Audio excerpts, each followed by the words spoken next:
अस्सलाम वालेकुम। मेरा नाम है दानिश मकसूद और आप देख रहे हैं मेरा YouTube channel Dawn news editorials. आज मैं आपसे इकोनॉमिस्ट की वर्ल्ड न्यूज़ करवानी है। बाकी कल मैंने आपसे एक एडिटोरियल करवाया था टेंपल कंस्ट्रक्शन, तो उस हवाले से जो है वो एक अयोध्या जजमेंट थी जिसमें सुप्रीम कोर्ट ने इजाज़त दी थी वहाँ पे मंदिर तामीर करने की। तो वो कल मैंने एडिटोरियल तो करा दिया था। बाकी अगर आपने वो जजमेंट पढ़नी हो तो वो मैं उसमें जो यूट्यूब का जो है ना पहला कमेंट उसमें पिन कर दूंगा, तो वो आप जजमेंट पढ़ लीजिएगा। तकरीबन कोई 1000 सफ़े की जजमेंट है, ठीक है। अच्छा, चलते हैं आज के इसमें वर्ल्ड न्यूज़ की जानिब। पहले मैं आपको इसकी थोड़ी हेडलाइंस दे दूं, फिर हम इसको डिटेल में करते हैं। पहली न्यूज़ हमारे पास ये है कि चाइना जो है ना वहाँ पे इन्होंने पास किया था पार्लियामेंट ने हांगकॉन्ग सिक्योरिटी बिल। तो उसके बाद से जो है वो काफ़ी मुजाहरे स्टार्ट हो गए हैं हांगकॉन्ग में। तो उस हवाले से हम देखेंगे उस पर क्या असर पड़ेंगे और क्यों ये इसकी इकॉनमी ख़त्म कर देगा हांगकॉन्ग की, अगर ये कानून वहाँ पे लागू हो गया सिक्योरिटी बिल के हवाले से। उसके अलावा हमारे पास जो है न्यूज़ है हमारे पास इसकी चाइना से मुतल्लिक है कि उन्होंने अबेंडन किया है अपना जीडीपी टारगेट पहली मरतबा। और इसका जो है इकॉनमी वो कह रहे हैं कि जी इस दफ़ा कितनी कम हुई है, 6.8% कम हुई है फर्स्ट क्वार्टर में। इसके अलावा अगली न्यूज़ हम देखेंगे इंडिया चाइना की बॉर्डर डिस्प्यूट जो हो रहा है उस बारे में है। और इसके अलावा जापानीज़ गवर्नमेंट के हवाले से है कि इन्होंने जो रिस्ट्रिक्शंस उठाई हैं कोरोना वायरस के बाद उस सिलसिले में। और इसके अलावा एक और न्यूज़ हमारे पास है कि जी फ़िलीपींस के प्रेसिडेंट ने कहा था कि जब तक हमारे पास कोई वैक्सीन नहीं बन जाती तो हम स्कूल नहीं खोलेंगे। और इसके अलावा अगली इंपॉर्टेंट न्यूज़ है, ये आपको पता होगा वहाँ पे एक मिनोपोलिस अमेरिका की स्टेट है, तो वहाँ पे वो एक काला शख्स था, तो उसको मार दिया गया था। पुलिस वाले ने गर्दन उसकी वो घुटना जो है उसकी गर्दन पे रखा था। तो वो बोलता रहा कि भाई मेरा जो है वो सांस नहीं आ रहा, लेकिन जो है उसने वो अपना घुटना नहीं हटाया और जिसकी वजह से उसकी डेथ हो गई। तो वहाँ पे बहुत ज़्यादा मतलब एहतजाज शुरू हो गया है और काफ़ी जो है कशीदगी बढ़ गई है मिनोपोलिस में, क्योंकि पहले भी जो है वो काले लोगों को मारा जाता रहा है। तो उस लिहाज से वो कह रहे हैं कि भाई जी हमारे साथ जो है वो इम्तियाज़ी सलूक बढ़ता जा रहा है। इसके अलावा हमारे पास यूनिवर्सिटी ऑफ कैलिफोर्निया से मुतल्लिक न्यूज़ है कि ये सोच रहे हैं कि जी हम इसको फ़ेज़ आउट कर दें, जो हम सेट स्कोर के बेस पे जो हम एडमिशन करते हैं ना यूनिवर्सिटी में। तो ऐसा उनका कहना है ये है कि हम इस वजह से सोच रहे हैं कि इसको हम तर्क कर दें, क्योंकि उन्होंने कहा वो लोग जो अफोर्ड नहीं कर पाते प्रिपरेटरी क्लासेस लेने के लिए, तो उनके साथ ज़्यादती हो जाती है। तो ये अभी सोच रहे हैं इस बारे में। इसके अलावा हमारे पास जो इसराइल के जो हैं प्राइम मिनिस्टर बेनियामिन नेतन्याहू, इन पे चार्ज लगा है किस चीज़ का, फ्रॉड का, ब्राइबरी का और ब्रीच ऑफ ट्रस्ट का, और उन्होंने इन सारी चीज़ों से इनकार किया है। उसके अलावा हमारे पास ये बाकी जो इंपॉर्टेंट न्यूज़ है उसकी हेडलाइंस बता देता हूँ, बाकी बाद में हम देख लेते हैं, ठीक है। और उसके अलावा हमारे पास जो और इम्पॉर्टेंट न्यूज़ है उसमें आप ये देख सकते हैं। बाकी ये इंग्लैंड का बताया हुआ है, वो लॉकडाउन जो हटा रहे हैं वहाँ से कब तक हटाएंगे। और उसके अलावा जो इम्पॉर्टेंट न्यूज़ हमारे पास आ रही है वो है इसकी यूरोपियन कमीशन से मुतल्लिक है कि इसमें जर्मनी और फ्रांस ने जो है ना वो एक प्रपोज किया था 7 ईयर बजट, किसके लिए, ईयू के लिए। और उसमें जो शामिल थे इसमें ये बेसिकली ये पोस्ट कोविड रिकवरी फ़ंड है तकरीबन $825 बिलियन का। तो इसमें जर्मनी और फ्रांस वालों ने तो ये प्रपोज़ कर दिया था इतने का जो है कोविड रिकवरी फ़ंड, लेकिन इसमें मसला ये है कि इस प्लान में कामयाब होने के लिए ना कि अगर वाकई इसने मंजूर होना है तो इसके लिए बाकी जितने ममालिक हैं उनको भी उनकी मंजूरी ज़रूरी है। लेकिन हमारे पास नज़र आता है कि फ्रांस और जर्मनी ने तो ये प्लान दे दिया, लेकिन जो ऑस्ट्रिया, डेनमार्क, नीदरलैंड्स और स्वीडन है ना वो क्या है और स्केप्टिकल, यानी कि मतलब वो इस उसमें जो इनका आया है 7 year budget for the EU, तो इस उसमें वो ज़्यादा कीन नज़र नहीं आते कि हम इस प्लान के साथ जाएं इस पोस्ट कोविड रिकवरी फ़ंड के लिए। अच्छा, उसके अलावा एक और इम्पॉर्टेंट न्यूज़ हमारे पास ये है कि हवावे के चीफ़ एग्जीक्यूटिव हैं, उनकी ये बेटी है ये है मैंग वेंगजू, इसको 2018 में जो है ना कनाडा में जो है गिरफ़्तार किया गया था। तो उसके बाद जो है आजकल इनका चल रहा है कनाडा की अदालत में ही ना केस, जिसमें यूएस ने कहा हुआ है कि जी इसको एक्स्ट्राडाइट करके ना हमारे पास भेजो। इस पर उन्होंने इल्ज़ाम लगाया है ब्रीच का, और वैसे भी हवावे और इनका मसला चल रहा था, लेकिन इस पर जो है ना इन्होंने कहा है अमेरिका वालों ने कि भाई इसको हमारे हवाले किया जाए। तो यूएस और चाइना की तसल तो चल ही रही है, लेकिन यहाँ पे जो है ना यूएस और कनाडा की भी टसल चल रही है, क्योंकि वहाँ पे हुआ ये है कि फिर चाइना ने ना दो इसके कनाडा के लोग भी गिरफ़्तार कर लिए हैं। तो कहते तो वो यही हैं चाइना वाले कि नहीं भाई इस वाक़े से कोई ताल्लुक़ नहीं, लेकिन जो अगर आप इनकी जो हैं कनाडा के प्राइम मिनिस्टर उनकी भी अगर स्पीच देखें तो उन्होंने कहा कि भाई इसने चाइना ने बहुत गलत की है कि अपनी इसको बचाने के लिए जो CFO है इसकी हवावे की, तो इसके लिए इसने कहा कि जी हमारे 2 बंदे इन्होंने गिरफ़्तार किए हुए हैं। तो चाइना और इसके कनाडा के दरमियान भी है ना वो काफ़ी टेंशन चल रही है लेके, और अभी इसमें देखते हैं कि आगे ये एक्स्ट्राडाइट होती है कि नहीं ये इधर USA को। ठीक है, अभी 2018 से ही ये अभी केस चल रहा है, अभी इसकी दोबारा हियरिंग भी होनी है, अभी 3 दिन पहले हुई थी। अच्छा, उसके अलावा बाकी ये कोविड-19 से मुतल्लिक है केसेस हमारे पास कि क्या उसमें अपडेट्स वगैरह हैं। अच्छा, पहली इंपॉर्टेंट न्यूज़, काफ़ी इंपॉर्टेंट न्यूज़ है, वो है हमारे पास कि एहतजाज जो है वो स्टार्ट हो गया वहाँ पे हांगकांग में। किस वजह से? क्योंकि अमेरिका की जो थी, इसको एक मिनट, वहाँ पे उन्होंने पास कर लिया था सिक्योरिटी बिल। ठीक है, अच्छा अब ये क्यों नुकसानदेह है इसके लिए हांगकांग के लिए, उसको हम देख लेते हैं। पहले इसकी जो है ना वो आपको हिस्ट्री इसकी पता होनी चाहिए, क्योंकि पहले ये थी हांगकांग ये ब्रिटिश कॉलोनी थी। फिर यहाँ पे एक मिनट, यहाँ पे मैं लिखा था कि 1997 में ये है ना इसमें क्या हुआ था, the transfer of sovereign over Hong Kong known as the hand over of Hong Kong. Also, the return in mainland China occurred at midnight at the start of 1st July 1997। ठीक है, तो फिर यहाँ पे इसमें हैंड ओवर कर दिया गया था चाइना को 1997 को, हांगकांग को 1997 में और मकाओ को 1999 में। बेसिकली अभी हम यहाँ पे हांगकांग की बात करें तो सिर्फ अभी इसी तक रहते हैं कि यहाँ पे आ गया था चाइना के पास। ठीक है, हांगकांग अब, लेकिन उसमें वहाँ पे हमारे पास क्या था कि टेरिटरी तो कंट्रोल्स को मिल गई थी, लेकिन वहाँ पे उसमें क्या किया था, Hong Kong became special administrative region. ये क्या बन गया था, SAR से बोलते हैं, special administrative region, and continues to maintain governing and economic system separate from of those of mainland China. लेकिन यहाँ पे अपना जो गवर्न करने का सिस्टम और इकोनॉमिक सिस्टम इनका अपना था। ठीक है, और इसके अलावा बाकी दूसरी चीज़ हमारे पास ये है, एक और चीज़ जो आपको पढ़नी पड़ेगी इस चीज़ में, वो आप विकिपीडिया पे भी मिल जाएगा, बाकी वहीं से मैंने ये लिया था कि 1 country 2 system। अब उसमें क्या था, is a constitutional principle of the people's republic of China describing the governance of Hong Kong and Macao since they became special administrative region of China in 1997 and 1999 respectively. ठीक है, अच्छा अभी यहाँ पे आप देख लेना, अब इसमें हुआ ये था कि स्पेशल इकोनॉमी जो है ना ये बरकरार रखते थे हांगकांग वाले, लेकिन अब मसला क्या हुआ कि जब अगर ये बिल आ गया ना यहाँ पे, तो इनकी मुदाखलत बहुत ज़्यादा बढ़ जाएगी चाइना वालों की हांगकांग में, सिक्योरिटी के हवाले से, सेडेशन लॉज के हवाले से। वैसे भी आपको पता है कि चाइना में जो है वो बहुत ज़्यादा सख्त हैं लॉ के, जी आप उसके ख़िलाफ़, हुकूमत के ख़िलाफ़ बोल नहीं सकते, फ्री स्पीच नहीं है, बड़ा कंट्रोल करके मीडिया को रखा जाता है वहाँ पे।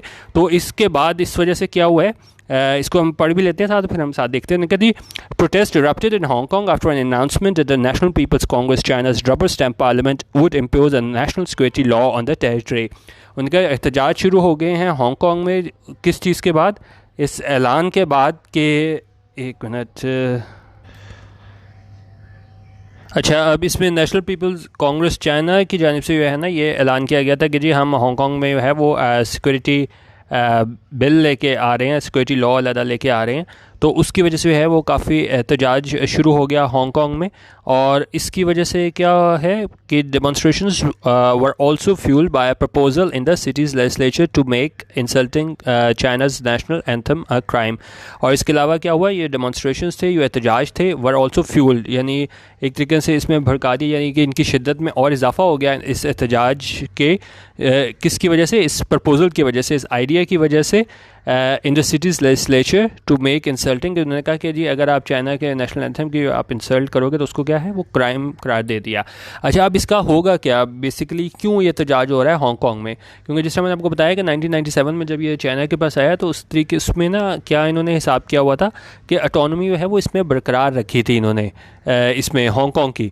अब उसमें अब आप पिछले एक वीक में हमने देखा इसके माइक पॉम्पियो की जानिब से भी, अमेरिका के सेक्रेटरी ऑफ स्टेट हैं, इनकी जानिब से भी बयान आया और ट्रंप की जानिब से भी बयान आया कि भाई अगर ये चाइना वाले हैं वो सिक्योरिटी लॉ हांगकॉन्ग में ले आते हैं तो इसका मतलब ये है कि भाई इसका वो जो हमने एक अलग तरीके से जो हम इसको डील कर रहे थे हांगकॉन्ग को, तो हम वो नहीं करेंगे। तो ट्रंप का भी कल बयान आया कि जी हम नहीं चाहते थे कि जी ये हांगकॉन्ग भी है ना बिल्कुल उसका चाइना का पार्ट वो बन जाए। जिस तरह चाइना में जितनी ज़्यादा सख्तियाँ हैं मीडिया पे और दूसरी कदगन है, तो उन्होंने कहा कि अब हांगकॉन्ग को भी अगर ऐसे हो जाएगा तो उन्होंने कहा कि हम उसको उस तरह ट्रीट नहीं करेंगे जिस तरह हम हांगकॉन्ग को पहले कर रहे थे। जिस तरह पहले हम इसका पॉम्पियो का देख लेते हैं, इसने क्या कहा। Mike Pompeo, America secretary of state, said that the facts on the ground show that Hong Kong was no longer autonomous. उन्होंने कहा कि जो फैक्ट्स हैं, जो ज़मीनी हक़ाइक़ हैं, वो क्या शो करते हैं, क्या दिखाते हैं कि हांगकॉन्ग जो है वो अब नहीं रहा क्या चीज़, ऑटोनमस, खुद मुख्तार।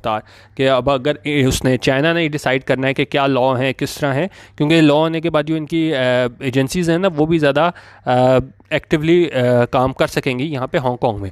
तो एक तो इसने माइक पॉम्पियो ने कहा कि भाई ये ऑटोनमस नहीं रहेगा और इससे क्या होगा, this could pave a way for American action including possibly treating the territory the same as rest of China for trade and other purposes.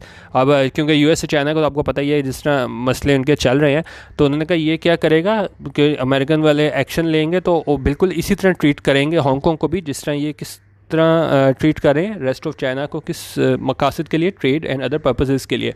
तो बेसिकली ये हांगकॉन्ग वालों के लिए बहुत नुकसानदेह होगा।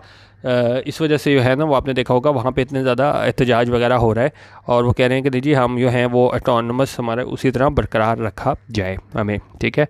अच्छा, उसके अलावा हमारे पास जो अगली न्यूज़ है ये भी वो वहीं पे जो थी, नेशनल पीपल्स कांग्रेस बीजिंग, वहाँ पे ओपनिंग जो हुई थी तो उसमें गवर्नमेंट ने पेंडेंट किया था जीडीपी टारगेट पहली मरतबा, और इकॉनमी है वो उसने कॉन्ट्रैक्ट किया है, श्रैंक किया है कितना, by 6.8% in the first quarter. अच्छा, अब इंडिया और चाइना के बॉर्डर डिस्प्यूट आपको पता होगा, वो उसने का ऐसा लगता है कि वो क्या इंटेंसिफाई हो गया, यानी कि वो उसमें शिद्दत इख्तियार कर गया है। और उसमें उन्होंने कहा कि चाइना ने जो है ऐसा कहा जाता है कि अपने सोल्जर्स भेजे थे, फ़ौजी भेजे थे और मिलिट्री व्हीकल्स, और किस जगह भेजे थे, उस लैंड पे भेजे थे, उस ज़मीन पे भेजे थे डैट इंडिया डीम्स इंडियन, जो इंडिया वाले कहते हैं कि नहीं जी ये क्या है, हमारा है। Where they dug defensive positions, और जहाँ पे उन्होंने क्या है वो डिफेंसिव पोजीशंस भी ले ली थी। और इसके में क्या कह रहे हैं, Chinese state mouthpiece asserted a new territorial claim, और जो चाइना का इनका है स्टेट टेलीविज़न, तो उन्होंने भी जो है क्लेम किया था कि जी हमने जो है वो टेरिटरी पे आगे कब्ज़ा कर लिया है, इसमें ये डिस्प्यूटेड एरिया है उसमें। अच्छा, और इसके अलावा जापानीज़ गवर्नमेंट के बारे में बता रहे हैं कि Japanese government lifted restrictions in the last remaining prefectures under lockdown. It also unveiled the second stimulus worth $1 trillion. अच्छा, जापानीज़ गवर्नमेंट ने जो है वो रिस्ट्रिक्शंस उठा ली हैं जो इनके क्या रहते थे, प्रीफेक्चर्स क्या होता है हमारे पास, ये आप देख लें, are one of the basic local entities of Japan. Prefectures are the government bodies of Japan which are larger than cities, towns and villages। और इन्होंने साथ क्या किया है, साथ एक तरह का वो स्टिमुलस भी दिया है, एक पैकेज भी दिया है $1 ट्रिलियन का, ताकि इकॉनमी को जो इस्लाम आया हुआ है उससे निकाला जा सके कोविड-19 की वजह से। अच्छा, इनके जो फ़िलिपीन के प्रेसिडेंट हैं रोड्रिगो डुटेर्टे, उसने क्या कहा है, उसने कहा है कि जी स्कूल्स को हम तब तक नहीं खोलेंगे जब तक कोविड-19 की जो है वो क्या नहीं मिल जाती, वैक्सीन नहीं मिल जाती। That could mean a year और मोर ऑफ सब पार एजुकेशन। और इसका मतलब ये हो सकता है कि साल और इससे तकरीबन कोई साल के करीब जो है वो क्या हो, सब पार एजुकेशन हो। और सब पार क्या होता है कि स्टैंडर्ड के मुताबिक ना हो, बिलो स्टैंडर्ड एजुकेशन, ठीक है। अगली ये इंपॉर्टेंट न्यूज़ है कि 4 जो पुलिसमैन हैं उनको नौकरी से निकाल दिया गया, सैक कर दिया गया। कहाँ पे, इन मिनोपोलिस में, अमेरिका की स्टेट में। कब किया गया, after a black man died while being restrained during an arrest. और उसमें क्योंकि उसमें एक जो था काला शख्स, उसकी डेथ हो गई थी। उसमें हुआ ये था, जिसमें मैंने आपको शुरू में बताया था कि उसको इन्होंने घुटना जो है उसकी गर्दन पर रखा था तो उसको सांस नहीं आ रहा था, और वीडियो भी जो है वो वायरल हो गई इस बात की कि वो बंदा बोल रहा है, वो अनआर्म्ड था और वो बोल रहा था कि भाई मुझे सांस नहीं आ रहा, लेकिन पुलिस वाले ने जो है वो अपना घुटना नहीं हटाया था, जिस बात पे उसकी जो है वो डेथ हो गई थी। तो उस वजह से बाद में जो प्रोटेस्टर्स थे एहतजाज करने वाले, तो उनका जो है वो झड़प भी हुई पुलिस के साथ, और अभी भी हालात काफ़ी कशीदा हैं वहाँ पे इस वजह से लेके, क्योंकि पहले भी काले लोगों को मारा जा चुका है। तो एक तरह से ये उसमें इन्होंने कहा कि जी आप ये है हमारी नस्ल के साथ जो है वो इंसाफ नहीं करते, तो काफ़ी ज़्यादा बड़े पैमाने पे जो है वहाँ पे एहतजाज हो रहा है इस हवाले से। अच्छा, अब अगली न्यूज़, यूनिवर्सिटी ऑफ कैलिफोर्निया ने वो ये सोच रहे हैं कि जी हम सेट एग्ज़ाम जो हैं वो एडमिशन के टाइम ना लें, क्योंकि इसमें उन्होंने कहा कि जी ये प्रिडिक्टर तो है, एक्सीलेंट प्रिडिक्टर है कि हमें उसमें एडमिशन के टाइम आसानी हो जाती है, लेकिन उसमें उन्होंने कहा है कि ये अनफेयर है उन लोगों के साथ जो कि उसके प्रिपरेशन के लिए जो है वो महंगी क्लासेस अफोर्ड नहीं कर सकते। अच्छा, उसके अलावा हमारे पास ये है इसके कौन है प्राइम मिनिस्टर इसराइल के, बेंजामिन नेतन्याहू। ठीक है, इसने जैसे ही ये संभाला है, days after he began a new term in office, अपना ये नया ऑफिस चार्ज ये संभालते साथ ही इस प्राइम मिनिस्टर को जो है वो चार्जेस का सामना करना पड़ा है। The prime minister of Israel stood trial on charges of bribery, fraud and breach of trust. इन चार्जेस का सामना है। He has denied wrongdoing, उसने इनकार किया है इस तरह के किसी भी इसमें ब्रीच से। और साथ उसने क्या कहा है, इसने कहा है कि जी ये हमारा जस्टिस सिस्टम है वो क्या है, पॉलिटिकली बायस्ड है, यानी कि जानिबदार है। और साथ उसने ये भी बताया कि mister Netanyahu also told members of his party that extending Israel's sovereignty over parts of the occupied West Bank was a priority for his new government। साथ उसने ये भी बताया कि जी मैं इसमें इजाफ़ा करना चाहता हूँ, जो ऑक्यूपाइड वेस्ट बैंक में है हमारे अपनी इसराइल की सॉवरेनिटी है उसको इजाफ़ा करना चाहता हूँ। कहाँ पे, किस पार्ट्स में, over parts of occupied West Bank. और उसने कहा ये मेरी तरजीह है, ये मेरी नई हुकूमत है उसकी। अच्छा, बाकी ये आप पढ़ लीजिएगा। इसके तंजानिया ये न्यूज़ है, एक कॉमेडियन है, इसको इन्होंने चार्ज किया था इस हवाले से, वो आप पढ़ लीजिएगा। उसके अलावा ये भी है, और इसमें अगले हम देख लेते हैं ये वाली चीज़ जो है, एक मिनट। बाकी यूरोपियन कमीशन है, ये मैंने आपको डिटेल में बता दिया था। ये भी वही है कि जी इतना इन्होंने फ्रांस और जर्मनी ने प्रपोज़ किया था इसका 7 ईयर बजट, किसके लिए, पोस्ट कोविड रिकवरी फ़ंड के हवाले से $825 बिलियन का। लेकिन इसमें हमारे पास जो 4 ममालिक थे ये जो है इन्होंने अभी तक साथ नहीं दिया है। तो अगर इसने ये पास होना है इस प्लान ने इसमें, तो फिर इन 4 ममालिक को भी साथ देना होगा। और इसमें जो मैंने आपको इसका बताया था कि जो हवावे का जो चीफ़ एग्जीक्यूटिव है उसकी बेटी है, उसको अमेरिका वाले कह रहे हैं कि जी आप हमें एक्स्ट्राडाइट करो, क्यों 2018 में ये है ये गिरफ़्तार हुई थी तो उधर कनाडा से। तो अब वहाँ तब से केस चल रहा है, यूएस वाले कह रहे हैं कि जी इसको आप एक्स्ट्राडाइट करके हमें वापस करो। और तो इस वाले से जो है वो यूएस और चाइना की जो है यूएस चाइना का मसला चल ही रहा था, साथ इसका चाइना और कनाडा का भी अब इशू चल रहा है। इसको अगर हम डिटेल में पढ़ें, जज on British Columbia supreme court rule that extradition proceedings brought by the United states against main Wenzhou, the chief financial officer of Huawei, a Chinese telecom giant, could continue। तो अब उसमें नई तब्दीली ये आई है कि अभी तो उन्होंने अमेरिका वालों ने सिर्फ एक्स्ट्राडिशन के लिए है ना वो कहा हुआ था कनाडा को, लेकिन अब उनकी जो अदालत भी है ब्रिटिश कोलंबिया की सुप्रीम कोर्ट ने, उसने भी कह दिया कि हाँ भाई बिल्कुल केस बनता है कि यूनाइटेड स्टेट्स वाले कह रहे हैं कि इस जो खातून है CFO जो है इसकी हवावे के चीफ एग्जीक्यूटिव की बेटी है ये मेंग वेंजू, तो उन्होंने कहा बिल्कुल केस बनता है एक्स्ट्राडिशन का। और उसमें उन्होंने कहा इस डिसीजन जो आया इसका मतलब क्या है, she can not go home, कि भाई वो अपने घर अब नहीं जा सकती। Her arrest in Vancouver in December 2018 provoked a diplomatic row between Canada and China. उन्होंने कहा इसका जो गिरफ्तारी हुई थी वैनकूवर में, वहाँ पे सिटी है ये, वहाँ पे कहाँ का, कनाडा का। और कब गिरफ्तारी हुई थी, December 2018 में। इसकी वजह से क्या हुआ था, सफारती तौर पे है वो रो मतलब झगड़ा उसके चीज़ का आगाज़ हुआ था किसके दरमियान, कनाडा और चाइना का। और इसमें चाइना ने जो है वो कनाडा के 2 लोग भी जो है गिरफ़्तार कर लिए थे। और बेसिकली उनकी कोशिश यही है कि दो लोगों को गिरफ़्तार करके उनकी कोशिश थी कि भाई कनाडा पे इतना प्रेशर डाला जाए कि वो इस खातून को जो है वो एक्स्ट्राडाइट ना करें अमेरिका को। और अब इनका जो प्राइम मिनिस्टर है कनाडा का, उनका भी स्टेटमेंट आई है कि भाई ये चाइना वाले बहुत गलत कर रहे हैं कि इन्होंने हमारे 2 बंदे सिर्फ इसलिए पकड़े हैं ताकि हमारी अदालतों पे जो है वो इंसाफ हमारी अदालतें ना दे सकें, और सिर्फ ये इसकी वो एक्स्ट्राडाइट ना कर सकें, उसको रोकने के लिए उन्होंने कहा कि हमारे 2 लोगों को जो है वो इन्होंने गिरफ़्तार किया हुआ है। अच्छा, और उसके अलावा अगर हम इसकी न्यूज़ देखें कोविड-19 के हवाले से अगर हम न्यूज़ देख लें कुछ, तो आप ये देख सकते हैं इसमें कह रहे हैं countries in America are new center of pandemic according to WHO. Infections and deaths in Mexico have doubled over the past 2 weeks. उन्होंने कहा जो इन्फेक्शंस थे मैक्सिको में वो क्या है डबल हो गए हैं, और ब्राज़ील जो है वो दुनिया का second highest number of cases वहाँ पे अब आ चुके हैं ब्राज़ील में. Prompting the United States more than 100,000 deaths to ban non American travellers who have been to the country. तो इस वजह से क्या हुआ है कि यूनाइटेड स्टेट्स जो हैं जहाँ पे 1 लाख से ज़्यादा डेथ्स हो चुकी हैं, तो उन्होंने बैन कर दिया है नॉन अमेरिकन ट्रैवलर्स को, जो क्या है अमेरिका में इधर से होके जा चुके हैं, वो have been to the country. तो उन्होंने कहा कि जी आप जो हैं इन पे बैन लगा दिया है. ठीक है, और इसके अलावा उन्होंने कहा Russia has also reported sharp increases in confirm cases and deaths over 2 weeks. The actual numbers are thought to be much higher. और रशिया में भी है इन केसेस की तादाद में काफ़ी ज़्यादा इजाफा हो रहा है, कन्फर्म केसेस में भी और डेथ में भी, और पिछले 2 हफ्तों में ख़ासतौर पर काफ़ी ज़्यादा इजाफा हुआ है. और इसमें उन्होंने कहा एक्चुअल नंबर्स जो हैं वो काफ़ी ज़्यादा हैं जितने रिपोर्ट किए जा रहे हैं, वो बाद में ही सही पता चलेंगे, लेकिन उन्होंने कहा कि ज़्यादा 2 हफ्ते में काफ़ी केसेस में इजाफा हो गया है. अब उन्होंने कहा है, और बाकी हमारे पास इंडिया का अगर हम देख लें, India resume domestic flights amid much confusion at airports about whether planes would be allowed to land in certain states. और इंडिया ने दोबारा शुरू कर दी हैं डोमेस्टिक फ़्लाइट्स, और वहाँ पे भी काफ़ी कन्फ्यूजन है कि जिधर भेजा जाएगा जहाज़ों को, तो वहाँ पे उनको लैंड करने की इजाज़त भी दी जाएगी कुछ स्टेट्स में कि नहीं.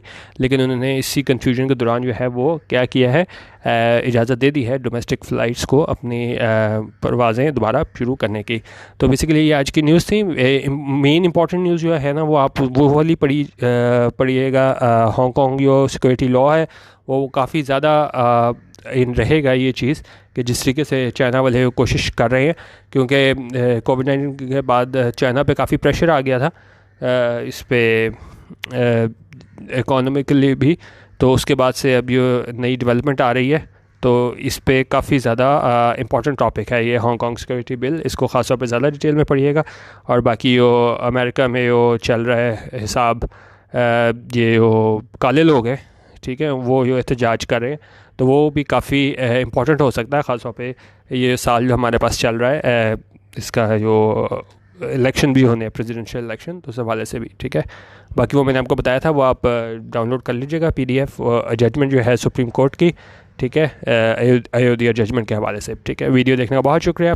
अल्लाह हाफिज़. और पाकिस्तान जिंदाबाद.